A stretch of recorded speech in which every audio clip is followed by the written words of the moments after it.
Assalamualaikum warahmatullahi wabarakatuh. Hadratin Nabil Mustafa Sayyidina Maulana Muhammadin sallallahu alaihi wasallam. Hadrati abai umati wa dzurriyyati wa ikhwanihi minan nabiyyin mursalin wa tabi'in wa tabi'in laumi syarah jamil awliya lama alifil kutubil ladzi ta'allamna laha sulihim wa furuhim wa azwajihim adallahu alaina min barakatihim wa karamatihi hadrati jami masyaihina masyaihina nasmaidul karim imarzuqi dahlan marasalil marzuqi majar jamu syurul hadrati bahadil المستقبل شرف شمال ضرمان يا أصولهم وفروهم وأزواجهم جميع الأولياء لما حسن المقبور حضرة جميع أبائنا خلدنا ومن مدينة أماد البلدة من المسلمين مسلمات والمؤمنات جميع من تعلم من الحضر في هذا المجلس حضرة النبي الفاتحة.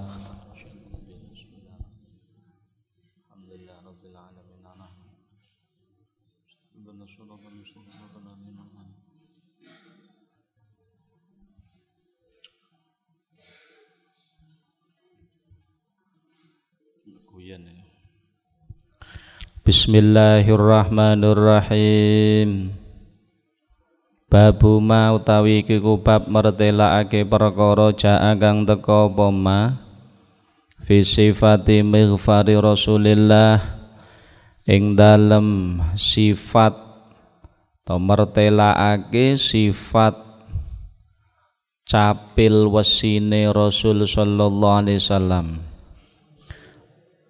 Capil wesi utawa topi besi.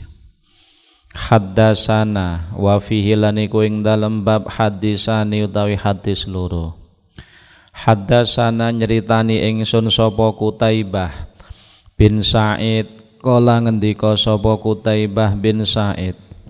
Haddasana nyeritani ingsun sapa Malik bin Anas an Ibni Syihab an Anas bin Malik anna nabiyya stuhune jeung Nabi Muhammad sallallahu alaihi wasallam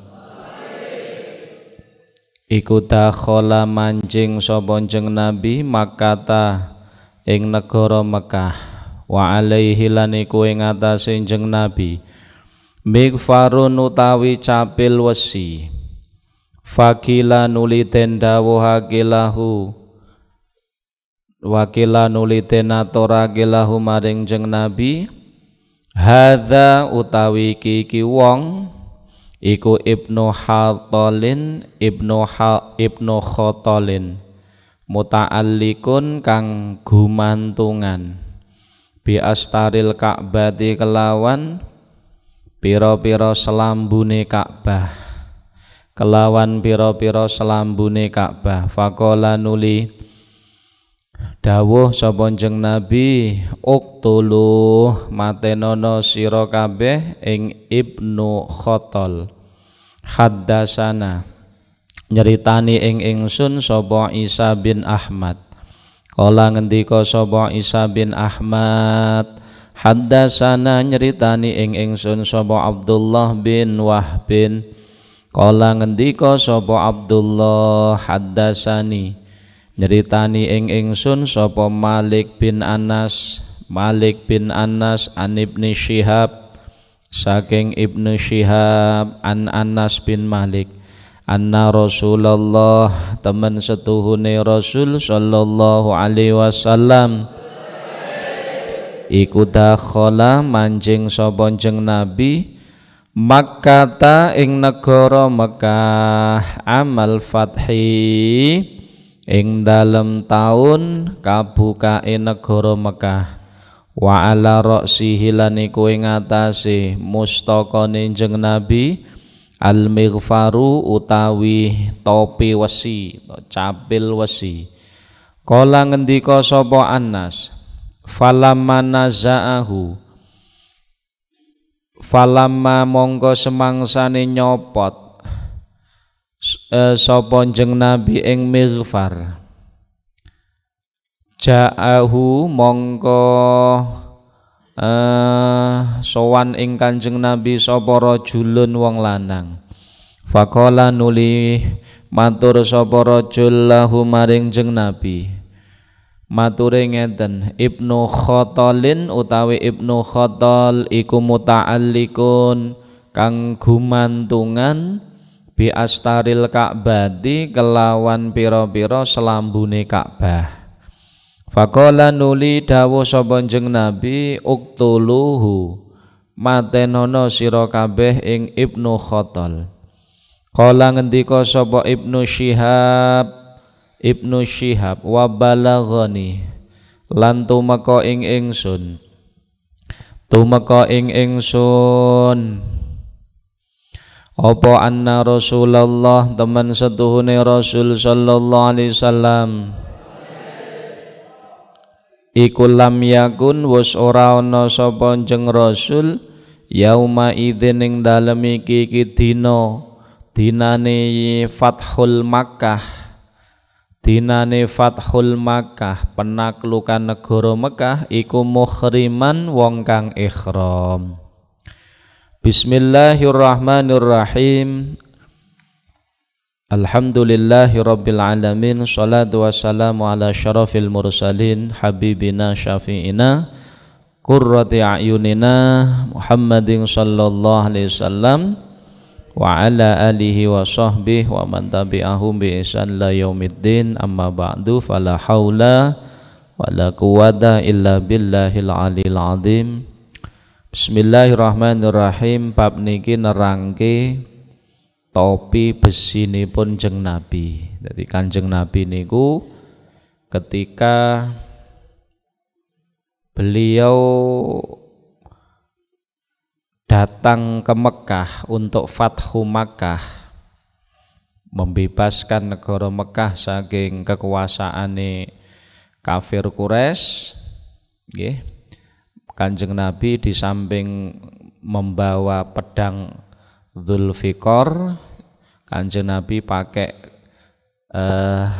baju besi, malah rangkep niku. Kemudian baju besi nggih. Kemudian Kanjeng Nabi wonten mustakane ngagem topi besi.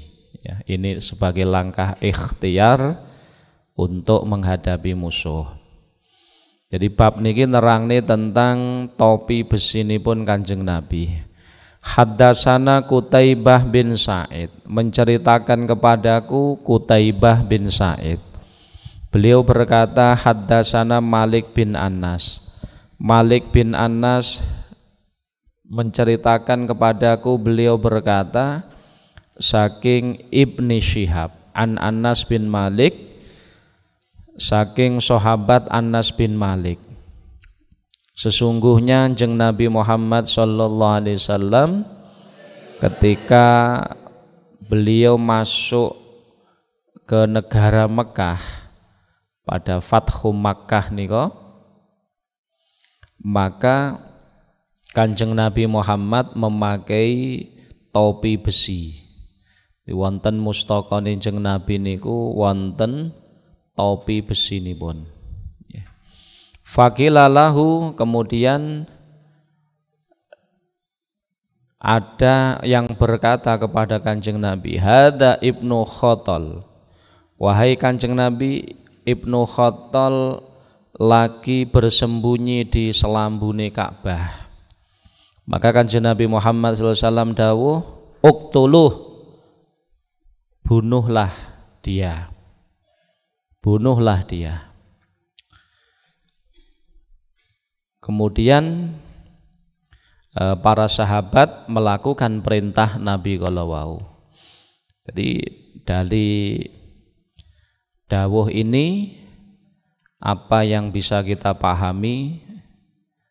Pertama, Kanjeng Nabi Muhammad ketika masuk di kota Mekah untuk membebaskan kota Mekah nggih, Fathu Makkah nika, Kanjeng Nabi di samping membawa pedang Dzulfiqar, kemudian memakai pakaian besi, kemudian mustakonipun Kanjeng Nabi ugi ngagem napa topi besi. Jadi untuk menjaga diri dari musuhnya. Meskipun pada akhirnya ketika menaklukkan negara Mekah niku tidak ada pertumpahan darah. Ya, akhirnya orang kafir menyerah.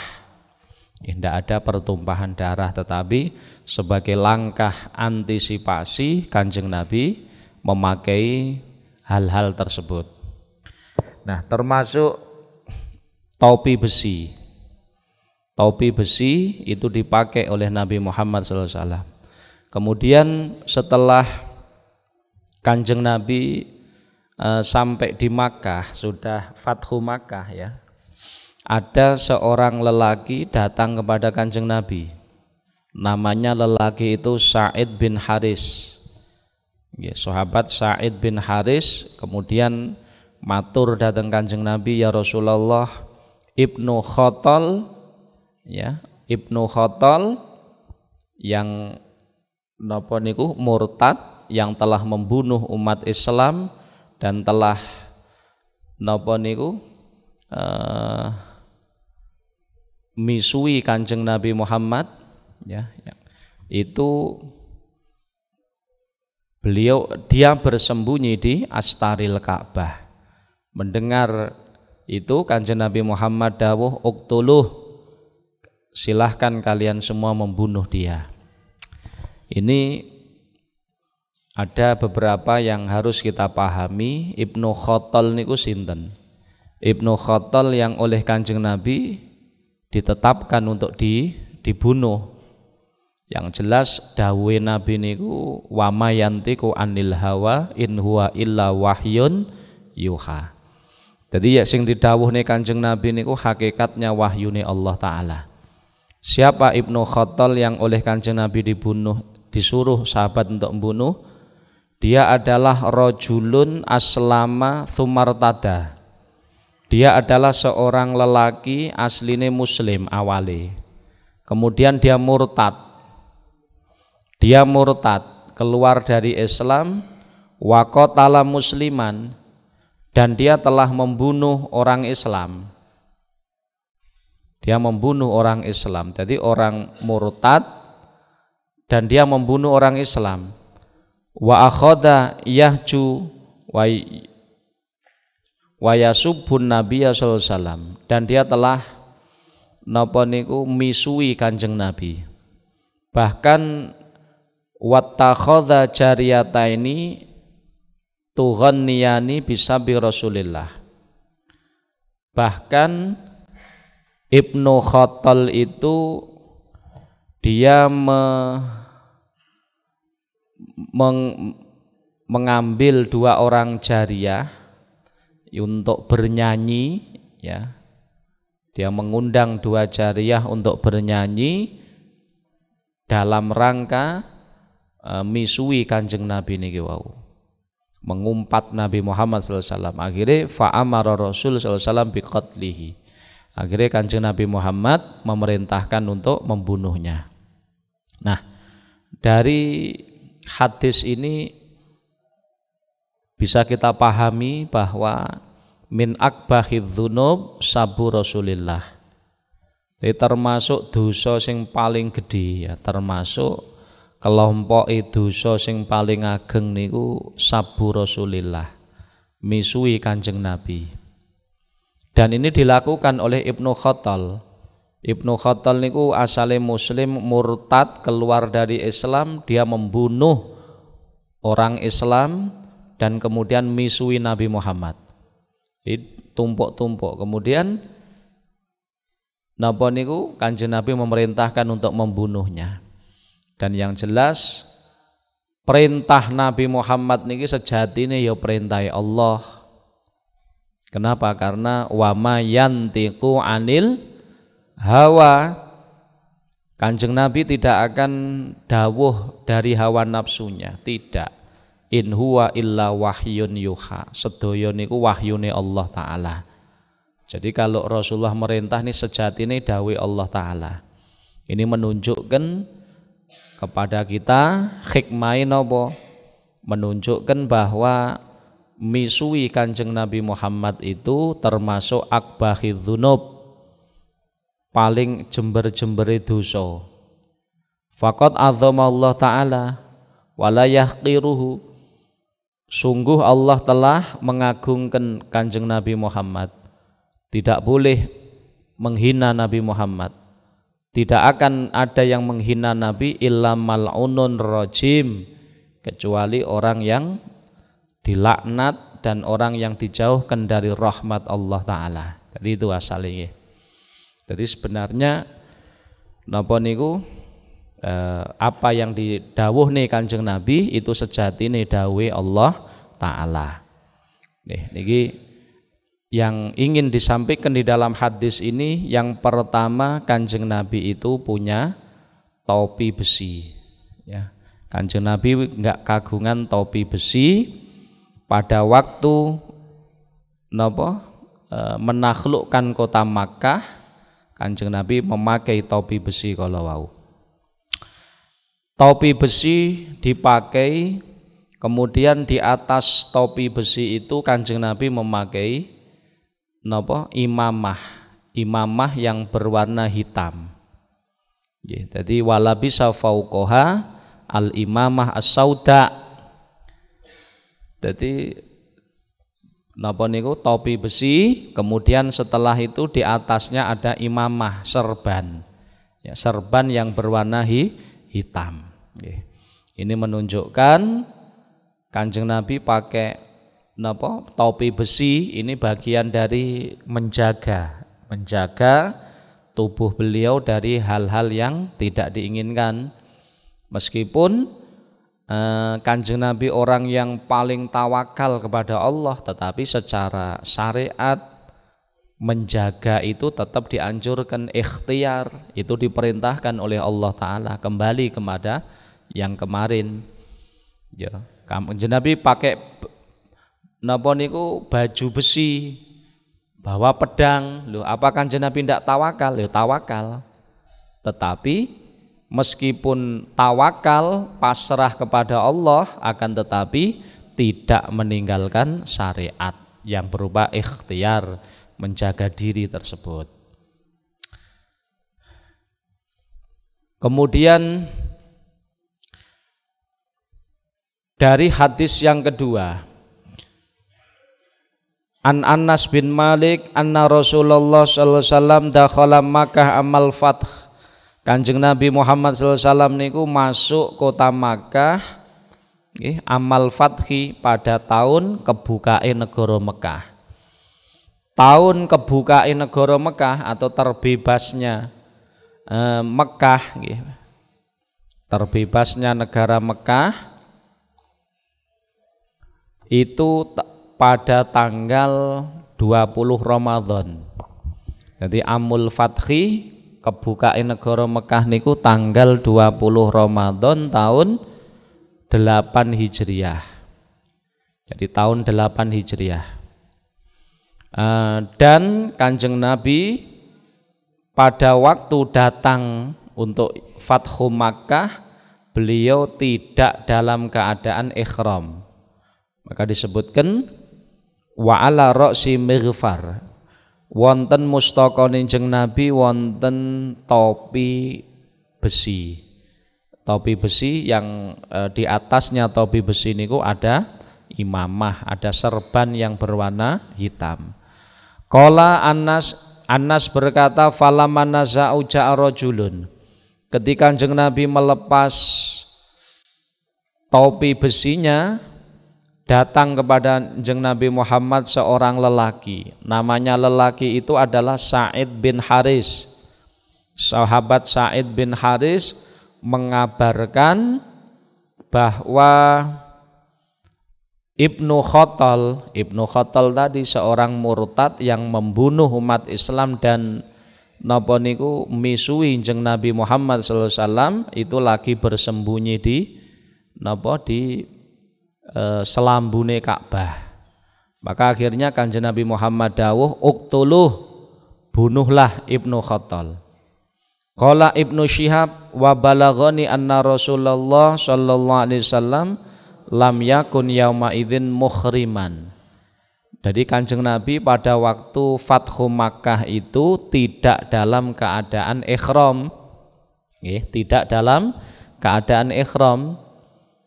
Jadi ini juga sekaligus menjadi ilmu kagem kita bahwa jawazu dukhuli Makkah min ghairi ihram bi hajjin aw umrah. Jadi orang yang masuk negara Mekah itu umpama niatnya tidak ihram juga tidak apa-apa. Jawazu dukhuli Makkah min ghairi ihrami bi hajjin aw umrah. Kemudian yang kedua menunjukkan bahwa akbahidz dzunub sabu Rasulillah, dosa yang paling jember, paling buruk itu diantaranya adalah yaitu misui Kanjeng Nabi Muhammad sallallahu alaihi wasallam. Padahal Allah Subhanahu wa taala telah memuliakan. Jadi ngremehne misui apa sing dimulyakake Allah taala itu dosa gede. Dan tidak akan meremehkan Kanjeng Nabi kecuali orang-orang yang mal'un, dilaknat, dijauhkan dari rahmat Allah Subhanahu wa taala. Niki kesimpulan dari hadis yang menjelaskan topi besinipun Jeng Nabi Muhammad. Babu ma jaa fi imamati Rasulillah. Kemudian bab selanjutnya adalah babuma utawi iki ku bab jaa kang teka apa bab fi imamati Rasulillah ing dalem mertelaake serbane Rasul sallallahu alaihi wasallam wa fihi khamsu ahadisa wa filan ing dalem bab khamsu ahadis utawi 5 pira-pira hadis.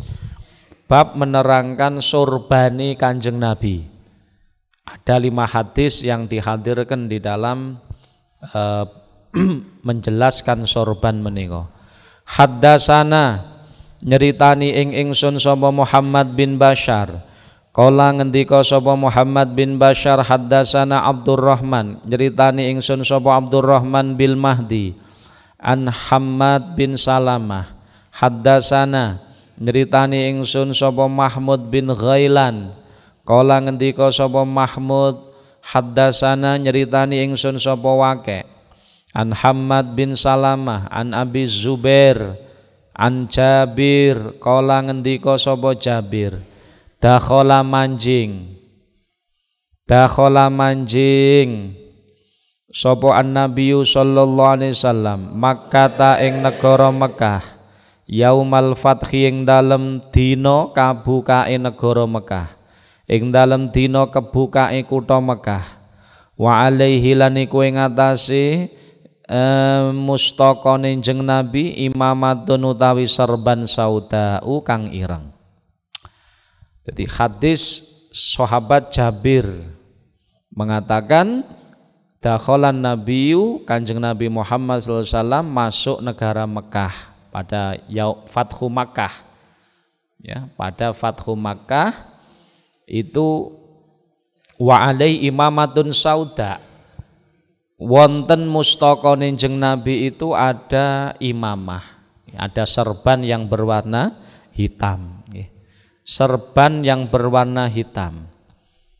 Nah, ini jadi yang bisa kita ambil bahwa memakai serban berwarna hitam niku boleh, tidak apa-apa, tetapi wa hadza la yunafi annal baydha afdal.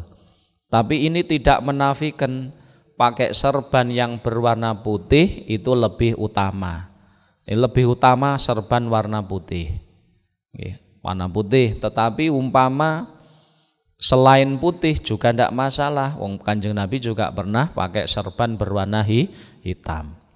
Nah, di bawah serban yang berwarna hitam tersebut itu ada mighfar, yaitu topi besi yang dipakai oleh Kanjeng Nabi Muhammad SAW.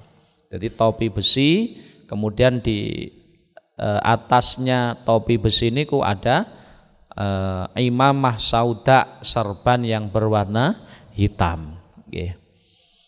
Nah, kemudian hikmah yang bisa kita ambil dari hadis ini adalah jawazu lubsil imamah as-sauda wasyab as-sauda. Memakai serban warna hitam itu boleh, demikian pula memakai pakaian hitam kelambi rengi oleh yoan. Kemudian al-imamah al-baita warada anna afdal minas sauda. Tetapi meskipun boleh, tidak menafikan bahwa memakai serban berwarna putih itu lebih utama, lebih utama. Terus Kanjeng Nabi ini ketika masuk untuk Yaumul Fath, jadi kebukaan negara Mekah. Nah, kebukaan negara Mekah, pembebasan kota Makkah itu kapan? Fil Ishrin min Ramadan, tanggal 20 Ramadan tahun 8 Hijriah. Dan alhamdulillah itu Kanjeng Nabi Muhammad muntasiron farohan bitukhulihi al-ardal mubarak al-muqaddasah bila harbin waladima. Jadi Kanjeng Nabi dan para sahabat bisa masuk menguasai kota Mekah dengan tanpa perang. Jadi pun siap para sahabat, engko lek wong kafir itu napa niku nyerang, siap untuk dilawan. Makanya Kanjeng Nabi ketika datang dari Madinah ke Makkah untuk membebaskan kota Mekah niku, Kanjeng Nabi pun siap pakai kelambi besi, kelambi perang niku, kemudian pakai napa mighfar, yaitu topi besi sudah dipakai, topi besi, kemudian di atasnya ada imamah yang berwarna hitam. Terus Kanjeng Nabi sudah membawa napa pedang Dzul Fikor, sudah siap. Tapi akhirnya orang kafir Quraisy yang di Mekah gentar, sudah wedi melihat Kanjeng Nabi dan pasukannya, para sahabat itu ya. Akhirnya mereka tidak melakukan perlawanan, tidak, sehingga kota Makkah bisa ditaklukkan oleh Kanjeng Nabi dan para sahabat pada tanggal berapa? 20 Ramadan tahun 8 Hijriah. Tadi pas bulan Ramadan, 20 Ramadan. Itu dengan tanpa perang dan tanpa ada pertumpahan darah. Ada pertumpahan darah. Nah, itu hikmahnya. Dan pada waktu itu Kanjeng Nabi pakai imamah yang berwarna hitam, tapi tidak menafikan imamah yang berwarna putih tetap lebih utama. Haddasana nyeritani ing ingsun sapa Ibnu Abi Umar, kala ngendika sapa Ibni Abi Umar. Haddasana nyeritani ingsun sapa Sufyan an Musawir al-Warraq an Ja'far bin Amr bin Khuraith an abihi saking abai Ja'far. Kala ngendika sapa abihi, raaitu ningali sapa ingsun an-nabiyya sallallahu alaihi wasallam ala ra'si Rasulillah, ing atase mustakane Kanjeng Nabi Muhammad sallallahu alaihi wasallam, imamatan ing serban sauda kang werna ireng. Sami saudan ing werna ireng. Kula mirsani Kanjeng Nabi Muhammad wonten mustakane Kanjeng Nabi niku wonten imamah yang berwarna hitam, yang di bawah imamah itu ada mighfar, topi besi ya. Haddasana nyeritani ingsun sapa Mahmud bin Ghailan wa Yusuf bin Isa, kala ngendika sapa Mahmud bin Ghailan wa Yusuf bin Isa, haddasana nyeritani ing ingsun sapa Waqi' an Musawir al-Warraq an Ja'far bin Amr bin Khuraith an abihi saking abai Ja'far annan nabiyya ing setuhune Kanjeng Nabi Muhammad sallallahu alaihi wasallam iku khotoba khutbah mituturi sapa Kanjeng Nabi annasa ing menungso wa alaihi lan iku ing atase Kanjeng Nabi imamatun utawi imamah sarban sauda kang ireng nggih. Sesungguhnya Kanjeng Nabi Muhammad sallallahu alaihi wasallam niku napa khutbah. Beliau berpidato khutbah di hadapan umat Islam pada waktu niku. Beliau memakai serban yang berwarna hitam nggih. Sama nggih sami kalih niku.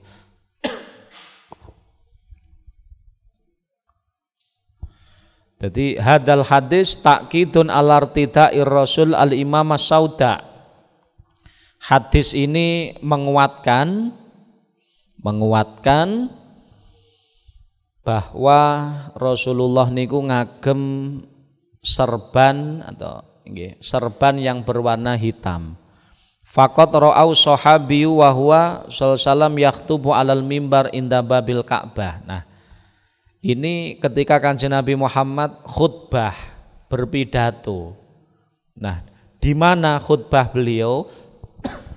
Khutbahnya Kanjeng Nabi niku khotoban nas niku lho nggih. Khutbahnya Kanjeng Nabi niku wa huwa yakhtubu alal mimbar inda babil Ka'bah. Jadi Kanjeng Nabi niku khutbah di atas mimbar pada pintu Ka'bah. Jadi khutbah Kanjeng Nabi niku pas neng pintu Ka'bah, itu neng mimbar. Satu keterangan beliau berada di mimbar. Tapi wakila lam yakun hunaka mimbar indal Ka'bah bal waqafa ala babiha. Tapi menurut kil Kanjeng Nabi pada waktu khutbah niku mboten teng mimbar, tapi beliau berdiri jumeneng wonten lawange Ka'bah. Jadi tetap sami di pintu Ka'bah, cuman apakah ketika khutbah itu beliau pakai mimbar utawi mboten niki terjadi perbedaan riwayat. Nggih, anek sing dawuhne Kanjeng Nabi damel mimbar. Nggih, Kanjeng Nabi damel mimbar. Niku sing pojokan napa niku? Kanjeng Nabi damel mimbar. Tapi enten sing dawuhne Kanjeng Nabi mboten damel mimbar. Tapi beliau jumeneng wonten pintu Ka'bah. Beliau jumeneng wonten pintu Ka'bah.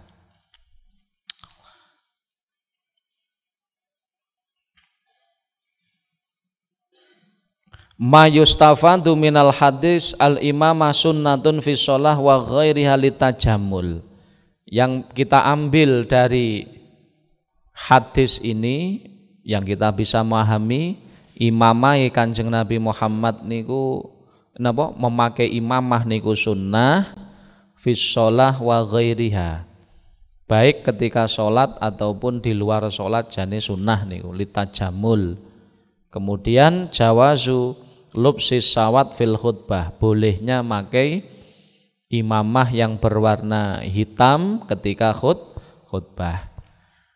Haddasana nyeritani ing ingsun sapa Harun bin Ishaq Al-Hamdani kala ngendika sapa Harun bin Ishaq haddasana nyeritani ingsun sapa Yahya bin Muhammad Al-Madani an Abdul Aziz bin Muhammad an Ubaidillah bin Umar an Nafi' an Ibni Umar saking Ibnu Umar radhiyallahu anhu kala ngendika sapa Ibnu Umar kana ana sapa an-nabiyyu sallallahu alaihi wasallam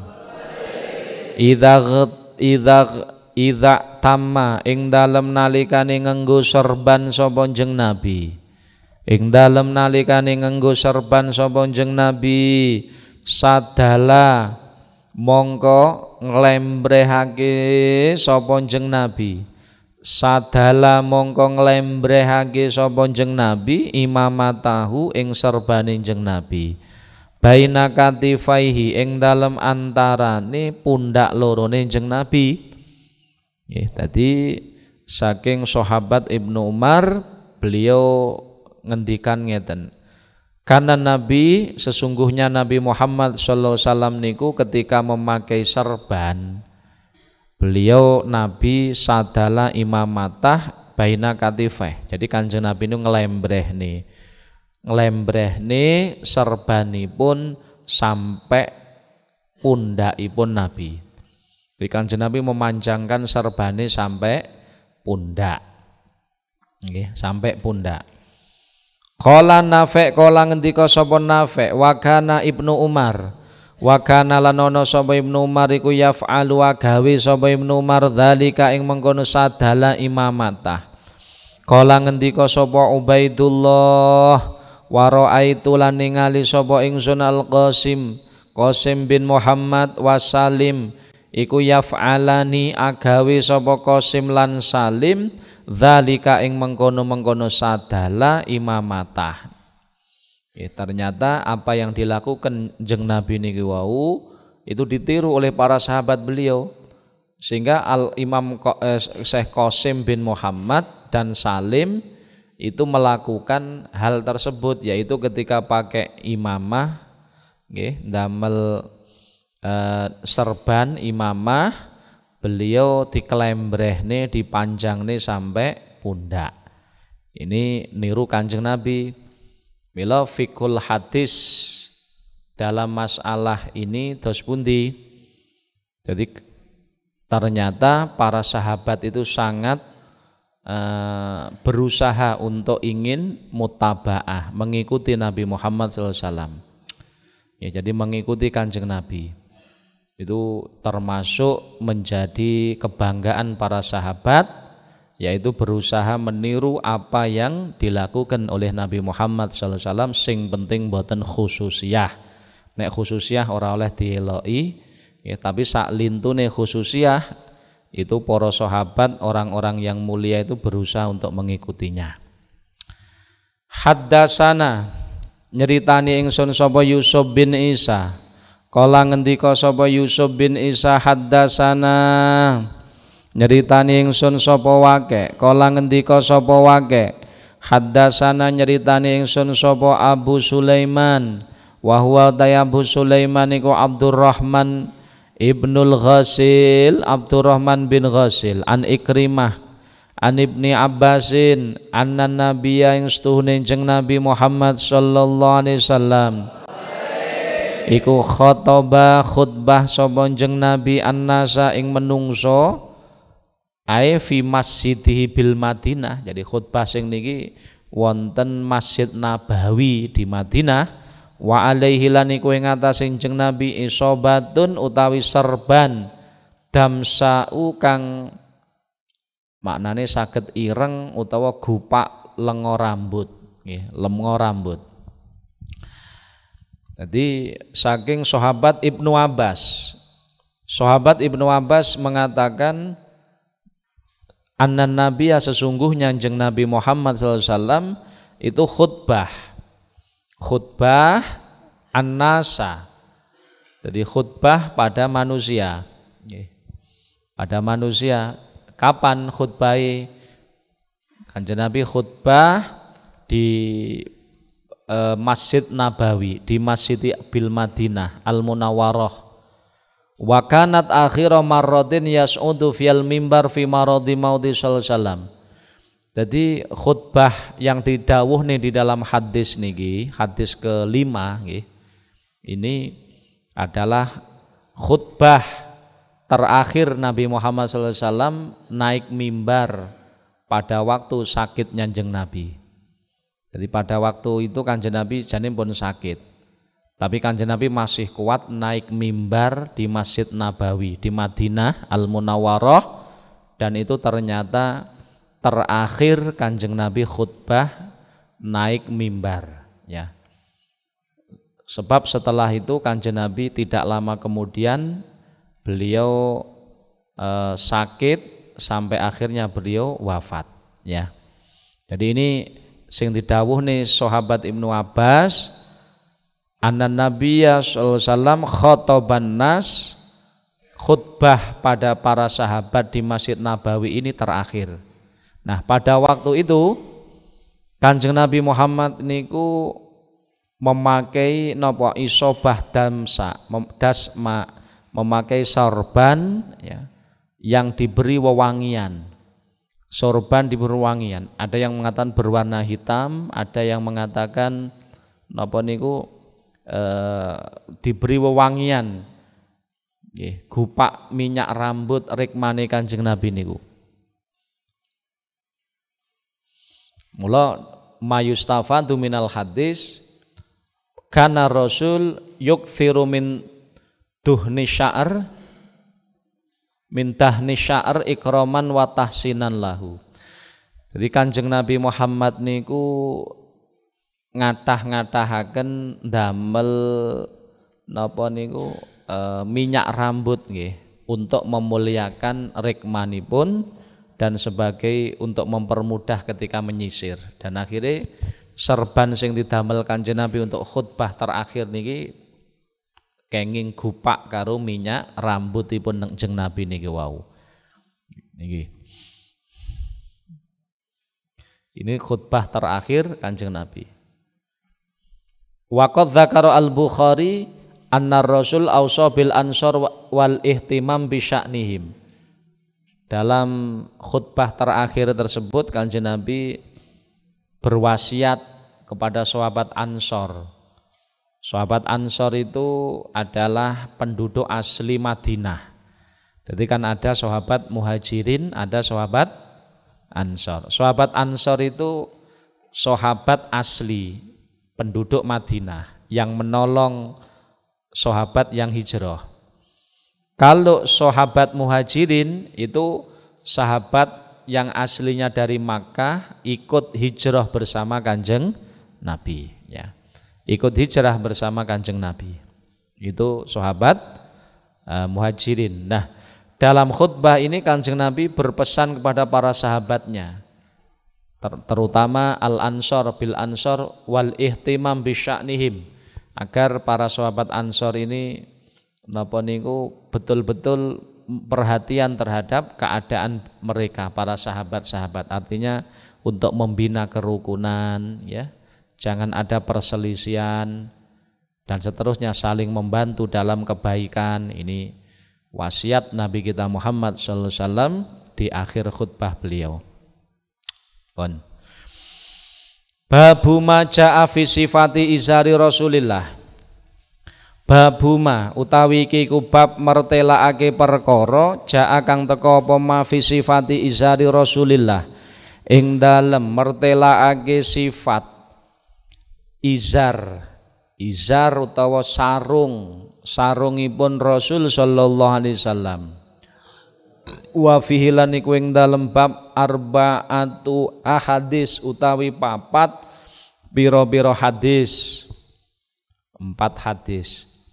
Haddasana nyeritani ingsun sapa Ahmad bin Mani, kala ngendika sapa Ahmad bin Mani haddasana nyeritani ingsun sapa Ismail bin Ibrahim, kala ngendika sapa Ismail haddasana nyeritani ingsun sapa Ayyub an Humaid bin Hilal an Abi Burdah, kala ngendika sapa Abu Burdah akhrajat ngetokake ilaina maring ingsun sapa Aisyah Sayyidah Aisyah kisaan ing selendang mulabbadan kang den tambal, wa izaron lan sarung ghalidhon kang kasar, wa izaron lan sarung ghalidhon kang kasar. Faqalat nuli ngendika sapa Sayyidah Aisyah radhiyallahu anha, ngendikane ngeten, kubidha Rasulullah fi hadaini, kubidha den pundut sapa ruhu Rasulillah, rohipun Rasul sallallahu alaihi wasallam, fi hadaini ing dalem iki kisain lan izar. Bab niki nerangne tentang napa niku izar niku sarung, ya, sarung kenek. Jadi asli izar niku maknane ma yasturu asfalal badan. Jadi kain sing tinggi nutupi separuh badan yang bawah, berarti ya sarung, ya. Kalau kisah mayasturu al badan ay arida berarti selendang. Oke. Jadi sahabat Abi Burdah, beliau berkata begini, menceritakan, akhrajat ilaina Aisyah, Sayyidah Aisyah garwane Kanjeng Nabi Muhammad itu ini setelah wafatnya Nabi. Setelah wafatipun Kanjeng Nabi, Abi Burdah sowan kepada Sayyidah Aisyah. Sowan kepada Sayyidah Aisyah. Kemudian Sayyidah Aisyah mensifati, mengeluarkan nopo kisaan mulabbadan wa izaron ghalidon. Sayyidah Aisyah kemudian mengeluarkan selendang yang ditembel, yang bekas tembelan-tembelan, dan izaron sarung sing kasar. Lalu Sayyidah Aisyah berkata, kubidha ruhu Rasulillah fi hadaini. Kanjeng Nabi Muhammad sallallahu alaihi wasallam wafat dengan menggunakan dua kain ini, dua kain yang kasar ya. Yang pertama selendang sing ditembel, yang kedua adalah sarung sing kasar. Ini artinya apa? Ya didhawuhne wasofat Sayyidah Aisyah thauba Rasulillah wa yadharu minal wasfi tawaddu'uhu sallallahu alaihi wasallam fi siyabi ma'na dzalika kana fi akhir hayatihi ba'da ma kamula sultanuh wa qawiyat syaukatul muslimin wa futihat al bilad wa kathurat al amwal. Jadi Sayyidah Aisyah mensifati pakaian terakhir Nabi Muhammad. Jadi pakaian terakhir yang dipakai Kanjeng Nabi Muhammad ketika wafat niku dos pundi. Ini menunjukkan tawadhu'e Kanjeng Nabi, andap asore Kanjeng Nabi. Jadi Kanjeng Nabi itu andap asor, tawadhu, rendah diri beliau, terutama pada urusan pakaian. Jadi pakaian Kanjeng Nabi ketika wafat, masya Allah, pakaian Kanjeng Nabi ketika wafat ibaratnya kathah tembelane, okeh tembelane, kemudian pakai sarunge Kanjeng Nabi niku napa? Sarung kasar, mboten sarung sing wapik, mboten mboten.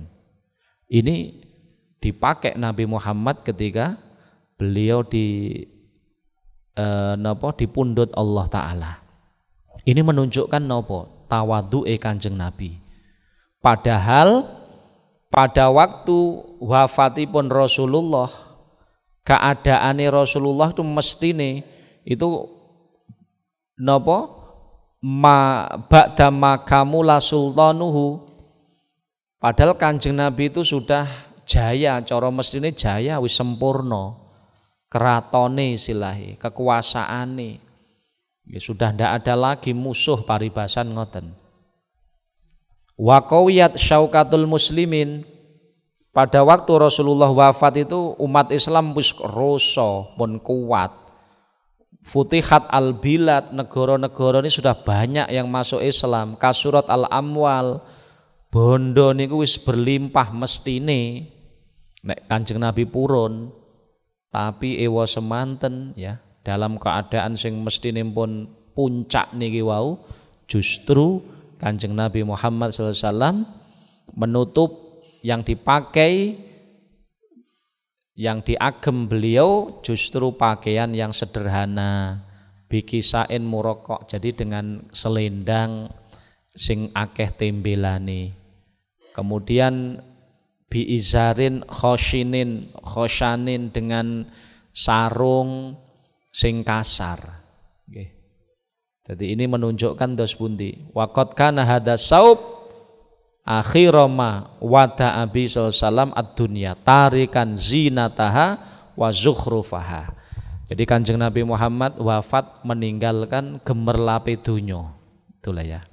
Gemerlape dunya ditinggalkan. Beliau sederhana, memberi contoh kepada umat itu. Ini menunjukkan dos pundi masya Allah. Jadi tawaduknya Kanjeng Nabi, rendah dirinya Nabi. Menunjukkan napa niku zuhute Kanjeng Nabi, zuhdur rasul fid dunya ba'da'an malakaha. Setelah Kanjeng Nabi memiliki dunia seisinya paribasan, malah Kanjeng Nabi tidak menginginkan dunia itu. Beliau sederhana, rela wafat cara kelambine tembelan. Kemudian izarnya, sarungnya ya ngono, sarung sing kasar. Ini makanya disifati Sayyidah Aisyah ini untuk menunjukkan Kanjeng Nabi seperti itu. Tawadhu'e Kanjeng Nabi fi siyabihi. Kemudian ternyata setelah Rasulullah wafat, pakaian Nabi Muhammad, selendang sing dipakai Nabi terakhir, sarunge Kanjeng Nabi itu dipakai Sayyidah Aisyah untuk tabaruk, dipakai Sayyidah Aisyah. Kemudian setelah Sayyidah Aisyah wafat, akhadat as-Sayyidah Asma ukhtaha ar-rida wal izar. Akhirnya setelah Sayyidah Aisyah juga wafat, maka selendang dan sarunge Kanjeng Nabi niku wau yang dipakai Nabi terakhir niku itu diambil oleh saudara perempuane Sayyidah Aisyah, jenenge Sayyidah Asma, ki putrine Sayyidina Abu Bakar. Jadi saudara perempuane Sayyidah Aisyah. Kemudian faidha maridho Muslim arsalatu ilaihi, dan Sayyidah Asma niku binti Abu Bakar, saudara perempuannya Sayyidah Aisyah, ketika sudah membawa sarung Nabi dengan rida, selendang yang dipakai Nabi terakhir wau, ketika ada orang muslim yang sakit, pakaian itu dikirim ke sana. Kemudian disuruh untuk memakai sing loro. Fa idza labisahu syafa bi idznillah.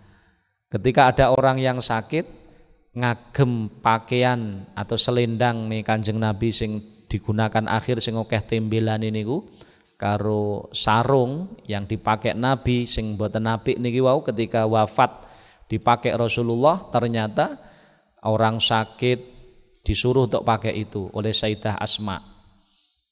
Subhanallah biiznillah, akhirnya Allah Ta'ala memberi kesembuhan. Nah niki jadi jimat tabaruk itu namanya.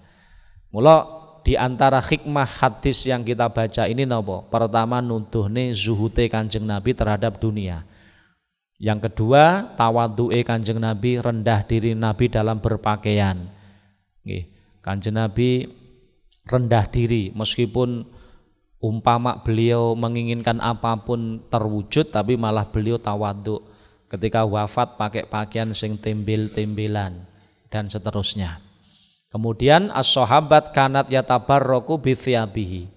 Para sahabat itu antusias untuk mengambil tabarruk dari pakaiannya Nabi Muhammad sallallahu alaihi wasallam. Haddasana Mahmud bin Ghailan, kala ngendika sapa Mahmud, haddasana Abu Dawud an Syu'bah anil Ash'ath bin Sulaim, kala ngendika sapa Ash'as, sami tumidanget sapa ingsun ammati ing bibi ingsun, tuhaddisu hale cerita sapa ammati an ammiha saking pamane ammati. Kala ngendika sapa ammati, baina ing dalem suwiji wektu, ana utawi ingsun iku amsi lumaku sapa ingsun bil Madinah ing dalem kutha Madinah. Idzan ing dalem nalikane amsi bil Madinah insanun utawi menungso iku khalfi ana mburi ingsun, yaqulu hale ngendika sapa insan, irfa izarok, irfa ngangkat sira izaraka ing sarung sira.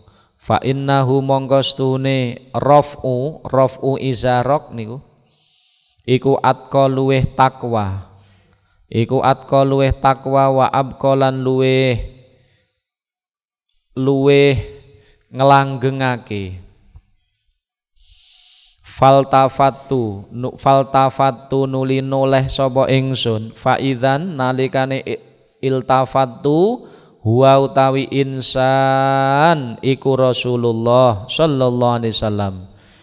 Fakultu nuli matur sapa ingsun ya Rasulullah, duhai Rasul, innama hiya ing pestine utawi izar iku burdatun selendang malhaun kang lurik. Kala ngendi kala dawuh sapa jeneng Nabi, amalaka ana ta ora tetep iku keduwe sira, ana ta ora iku keduwe tetep keduwe sira fiya ing dalem ingsun uswatun utawi panutan. Fanadhartu nuli ningali sapa ingsun faidan nalikane nadhartu isaruhu tawi selendangin jeng Nabi ku ilanis fisaqaihi tumeka separo kentol lorone jeng Nabi. Jadi dari hadis niki pada suatu hari saya berjalan di kota Madinah. Saya berjalan di Madinah. Ketika saya berjalan di kota Madinah, idzan insanun khalfi. Tiba-tiba ada seorang lelaki yang berada di belakangku dan dia berkata nopo irfa izarok, hei angkat kainmu, angkat sarungmu, izarok, angkat sarungmu, angkatan sarungmu. Fa innau atqa wa abqa, karena hal itu akan lebih menjaga kebersihan pakaianmu. Terus akhirnya faltafatu, kemudian saya menoleh, saya tidak tahu siapa yang di belakangku yang berkata itu. Akhirnya saya menoleh. Ketika saya menoleh ternyata yang ada di belakangku sing dawuh, wahai angkat sarungmu, itu adalah Rasulullah. Sing dawuh niku Rasulullah. Akhirnya fakultu kula matur datang Rasulullah, ya Rasulullah, innama hiya burdatun malha, ya Rasul, sungguh yang aku pakai ini hanyalah burdah yang bergaris-garis hitam dan putih wahai Rasul, sing lurik mboten apik nggih. Jadi niku kula mboten menyombongkan diri ya Rasul, wong niki kain sederhana ngono karepe. Terus akhirnya Kanjeng Nabi dawuh, amalaka fiya uswadun. Kemudian Nabi Muhammad dawuh, apakah engkau tidak menjadikanku seorang uswah, seorang panutan? Awakmu tak perintah kok jawab ngoten, apakah kamu tidak menjadikanku sebagai panutan? Akhirnya fanadhartu, kemudian ketika mendengar dawuh Nabi Muhammad niku saya melihat kepada Nabi. Ternyata Rasulullah ketika itu pakai sarung, sarunge Kanjeng Nabi niku ilanis fisaqaihi. Ternyata sarunge Kanjeng Nabi niku separo betis. Jadi ndure polok separo betis, antarane dengkul kalih polok. Jadi separo. Rodok dhuwur ngoten Kanjeng Nabi. Nah, hikmah yang bisa kita ambil dari napa niku hadis ini apa? Hadis ini hikmah yang bisa kita ambil adalah pertama, jadi ada sahabat ini memakai sarung di bawah tumit. Awalnya di bawah tumit. Di bawah napa? Tumit atau napa jenenge? Kok tumit? Di bawah polok ya. Di bawah polok. Kemudian oleh Kanjeng Nabi Muhammad disuruh untuk dinaikkan.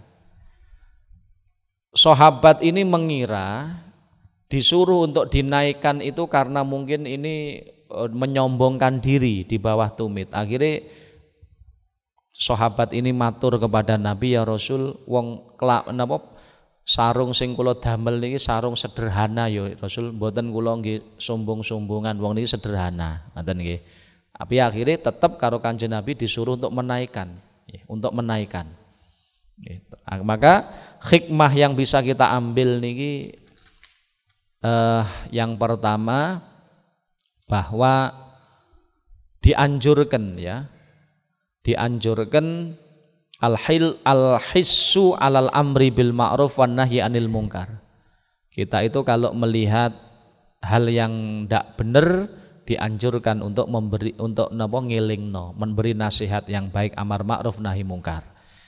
Kemudian yang kedua, Rasulullah niku a'zam qudwatan hasanah. Kanjeng Nabi niku sebagai panutan yang paling agung. Panutan yang agung di dalam perkataan dan perbuatan Rasul. Kemudian yang ketiga, hikmahnya apa? Khirsur Rasul sallallahu alaihi wasallam ala antakuna ummatuhu ba'idatan anil khuyala wa amradil qulub. Jadi Kanjeng Nabi itu kepingin umatnya niki jauh dari sombong dan penyakit-penyakit hati ya. Penyakit hati. Mula termasuk dalam memakai sarung. Ini bagi kaum laki-laki ini. Mula sing paling apik make sarung niku dos pundi? Lek teng mriki didhawuhne sing sae ndamel sarung niku kaya Nabi Muhammad niki wau. Dadi ning tengah-tengah antarane dengkul sampai polok. Jadi separuh betis.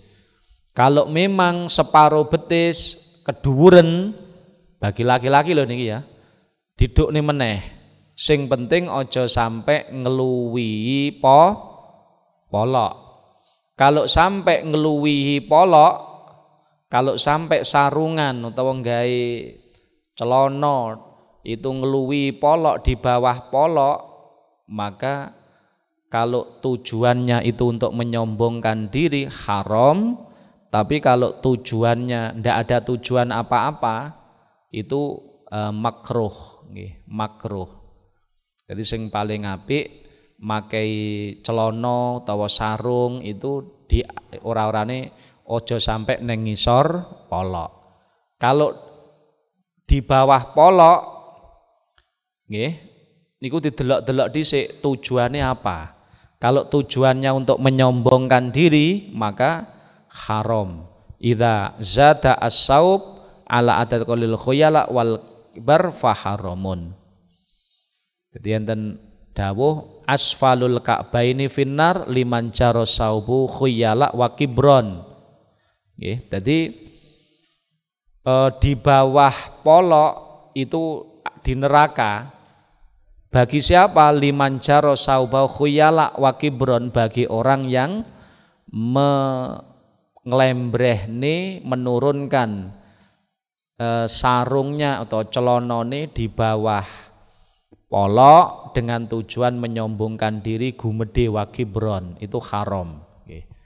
Tapi nek orang tujuan menyombongkan diri maka makruh.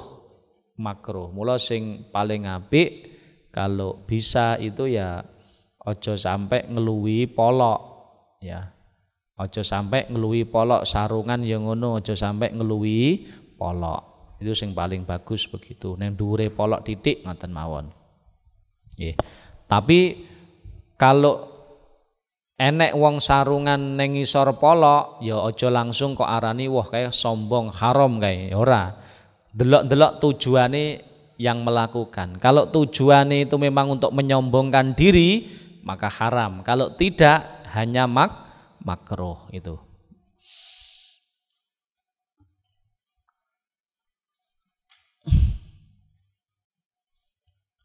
Jadi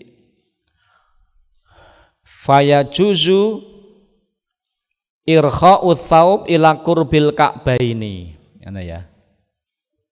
Jadi diperbolehkan untuk ngelembrehne sarung atau celana ila qurbil ka'baini, dekat polok, dhuwure polok titik oleh.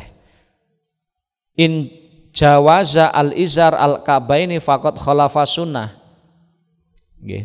In jawaza al-izar al-ka'baini, lek podo neng pas sejajar karo polok itu ndak sampai haram, ndak. Ya, tapi sing apik ra ngono, sing apik sak ndure titik. Wa hukmuhu al karoha, hukume makruh lek.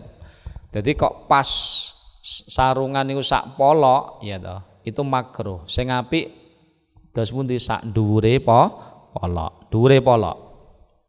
Dhuwure polok. Sing luwih apik malih rada dhuwur malih. Sampai separuh polok. Separuh betis. Amma idza urkhiyat ats-tsaub khuyala faqat fa'al faqat amma idza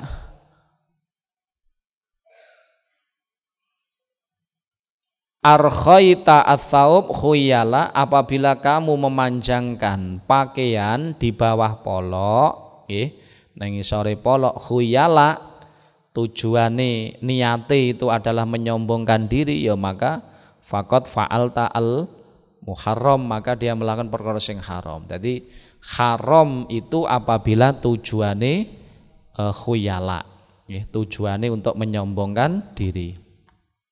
Jadi kesimpulannya terus pundi? Kesimpulannya sing paling apik nek gawe sarung, gawe celana ya itu neng dhuwur polok. Jadi sarungan neng dhuwur polok. Ya hikmah ben ora sombong, ben ora reget sak pinunggalane ya, untuk menjaga itu. Tapi kalau ada orang yang pakai sarung di bawah polok atau celana ning isor polok, maka bagaimana hukumnya? Iso haram kalau niatnya untuk menyombongkan diri.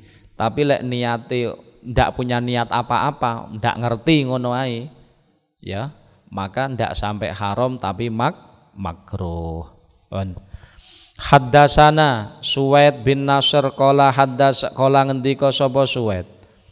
Haddasana Abdullah bin Mubarak an Musa bin Ubaidah an Iyas bin Salamah bin Aqwa an abihi saking abai Iyas qala ngendika sapa abihi, kana ana sapa Utsman bin Affan iku yaktaziru nganggo sarung sapa Sayyidina Utsman bin Affan ila ansofi saqaihi tumeka separo kentol lorone Sayyidina Utsman, tumeka separo kentol lorone Sayyidina Utsman wa qala lan ngendika sapa Sayyidina Utsman hakadha kaya mengkono-mengkono ila ansofi saqaihi kanat ana apa izaru sahibi sarunge kanca ingsun, yakni ngersakake sapa Sayyidina Utsman bin Affan an-Nabiy sallallahu alaihi wasallam. Jadi Sayyidina Utsman bin Affan itu nggawe sarung, beliau ditinggikan sampai separuh betis. Separuh betis. Terus beliau berkata, yang aku lakukan ini seperti yang dilakukan oleh temanku yang dimaksud adalah Nabi Muhammad sallallahu alaihi wasallam. Ngoten ya. Jadi itu sing paling apik ya. Cuman lek awake dhewe urung kulino separuh napa niku? Separuh betis itu dulu ada, kalau tidak salah ya ada kiai yang seperti itu ya.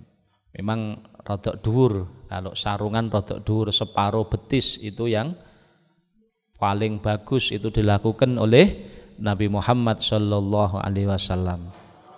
Tapi kalau memang kita ndak bisa seperti itu, sing penting neng dhuwur polok, sing penting dhuwur polok titik ngoten mawon, ndak apa-apa ya. Kalau pas polok atau di bawah polok, lah ini bisa haram kalau memang tujuan kita untuk menyombongkan diri. Tapi kalau tujuannya mboten enten, mergo ora ngerti ngono tok ya makruh, makruh. Haddasana Qutaibah bin Sa'id qala haddasana Abul Akhwas an Abi Ishaq an Muslim bin Nadir an Hudzaifah bin Yaman qala ngendika sapa Hudzaifah akhadha ngalap sapa Rasulullah sallallahu alaihi wasallam bi aldolatin kelawan otote kentol, bi'adolati saqi kelawan otot kentol ingsun. Jadi Rasulullah memegang otot kentol ingsun au saqihi utawa kentole Kanjeng Nabi. Rawi mamang niki. Jadi Kanjeng Nabi memegang otot kentol kula, betis kula dan atau otot betisnya Nabi Muhammad piyambak. Faqala nuli dawuh sapa Kanjeng Nabi, hadza utawi iki aldolah kentol iku maudhiul izar panggonane sarung. Iki sing paling apik sakmono kuwi. Separo dadi akhirnya separo iki sing paling apik sakmene iki. Tapi fa in abaita mongko lamun moh sapa sira nek awakmu ndak napa ndak iso sakmono ya fa asfala mongko luweh ngisor. Kok ngesorne titik ya ora apa-apa. Fa in abaita sing penting ora sampai sak polok ngono ya. Kok dukne titik ra masalah, sing penting ora sampai sak polok. Fa in abaita mongko lamun moh sapa sira nek kira-kira ngisor neh ra gelem, sing penting fala haqqa mongko ora ana hak iku maujud lil izari keduwe sarung fil ka'baini ing dalem tungkae polok loro. Ing dalem polok loro. Dadi fil ka'baini ing dalem tumeka polok loro nggih, tumeka polok loro. Dadi Kanjeng Nabi dawuh intine sing paling apik sakmene iki separo betis. Nek awakmu separo betis sik keduwuren dukno titik ngisore melih, sing penting aja sampai teko polok nggih. Lek polok kamu ndak punya hak, artinya jangan sampai polok. Dhuwure polok titik sik ra masalah ya. Mula didhawuhne wonten mriki nggih, dadi Rasulullah menceritakan, menjelaskan kepada sahabat panggonane sarung sing paling apik sak monten niku nggih. Kalau memang ndak bisa ya ora apa-apa, jawas mawon kok klembrehne sampai cedek polok ndak apa-apa. Sing penting orang ngliwati polok. Kalau sampai ngliwati polok, apa meneh ning ngisor polok, maka hukumnya makruh. Nggih, kalau sampai ke bawah malih ngisor polok tujuane khuyala, maka haram. Kalau tujuane mboten khuyala ora sombong mergo ndak ngerti ngoten mawon, nggih, atau sarunge melorot-melorot ya ora apa-apa lek ngono. Nggih, iki sing dikhitabi iki sing sarunge ndak melorot. Makanya sarunge mboten melorot nggih. Terus napa niku kita sarungan utawa gawe celana, usahakan batas sarung atau batas celana iki aja sampai ngliwati polok. Kalau sampai ngliwati polok terus tujuane menyombongkan diri kuwi iso haram nggih. Pun muga-muga kita oleh barokah manfaat. Allahumma sholli ala sayyidina Muhammad wa ala ali sayyidina Muhammad. Alhamdulillah rabbil alamin. Allahumma barik lana fi hayatina, Allahumma barik lana fi arzakina, Allahumma barik lana fi ulumina, Allahumma barik lana fi dzurriyyatina wa ahlina wa talamidina zaujatina auladina. Allahumma rzuqna ilman nafi'a amalan shalih maqbulah. Rabbana atina fid dunya hasanah fil akhirati hasanah qina adzabannar. Allahumma khdim lana bi husnil khatimah na'udzubika min su'iha. Sallallahu ala sayyidina Muhammadin wa ala alihi wasallam. Alhamdulillah rabbil alamin. Fatihah. Assalamualaikum warahmatullahi wabarakatuh.